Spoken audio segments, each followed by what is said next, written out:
Thrissur ഇരിങ്ങാലക്കുടയിലെ children's ഹോമിൽ കുട്ടിയെ തലയ്ക്കടിച്ചു കൊന്നു. ഇന്ന് രാവിലെ ചുറ്റിക കൊണ്ട് 17 വയസ്സുകാരനെ തലയ്ക്കടിച്ച് കൊലപ്പെടുത്തുകയായിരുന്നു. ഇരിങ്ങാലക്കുട സ്വദേശി അഭിഷേകാണ് കൊല്ലപ്പെട്ടത്. വിശദാംശങ്ങളുമായി ശരത് ഓങ്ങല്ലൂർ ചേരുകയാണ്. ശരത്, ഇത്തരത്തിലൊരു കൊലപാതകം ഉണ്ടാവാനുള്ള ഒരു സാഹചര്യത്തെക്കുറിച്ചും മറ്റും പോലീസിന്റെ നിഗമനം എന്താണ്?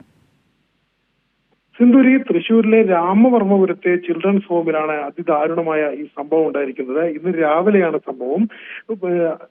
അഭിഷേക് എന്ന് പറയുന്ന ഇരിങ്ങാലക്കുട സ്വദേശിയായ അഭിഷേകാണ് കൊല്ലപ്പെട്ടിട്ടുള്ളത്. 17 വയസ്സാണ് അഭിഷേകിനുള്ളത്.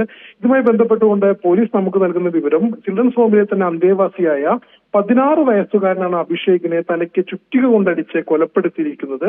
അതിന്റെ കാരണമായിട്ട് പറയുന്നത്, കഴിഞ്ഞ ദിവസം രാത്രിയിൽ ഇരുവരും തമ്മിൽ തർക്കമുണ്ടായിരുന്നു. ഇന്ന് രാവിലെയും ഈ തർക്കം തുടർന്നു. ഇതിനിടയിലാണ് ഈ 16 വയസ്സുകാരൻ ഈ അഭിഷേകിനെ ചുറ്റിക കൊണ്ട് തലയ്ക്കടിച്ച് കൊലപ്പെടുത്തിയത്.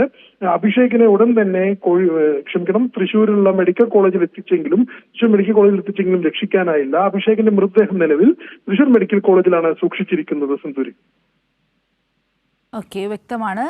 തൃശൂർ ഇരിങ്ങാലക്കുടയിൽ ചിൽഡ്രൻസ് ഹോമിൽ കുട്ടിയെ തലയ്ക്കടിച്ചു കൊന്നു. കൂടെയുള്ള അന്തേവാസിയായ ഒരു കുട്ടി തന്നെയാണ് കഴിഞ്ഞ ദിവസം ഉണ്ടായ തർക്കത്തിനൊടുവിൽ ഇത്തരത്തിലൊരു കൊലപാതകം നടത്തിയതെന്നാണ് നമുക്ക് പോലീസിൽ നിന്നും അറിയുവാൻ സാധിക്കുന്നത്. ശരത് ഓങ്ങല്ലൂരാണ് വിശദാംശങ്ങൾ നൽകിയത്.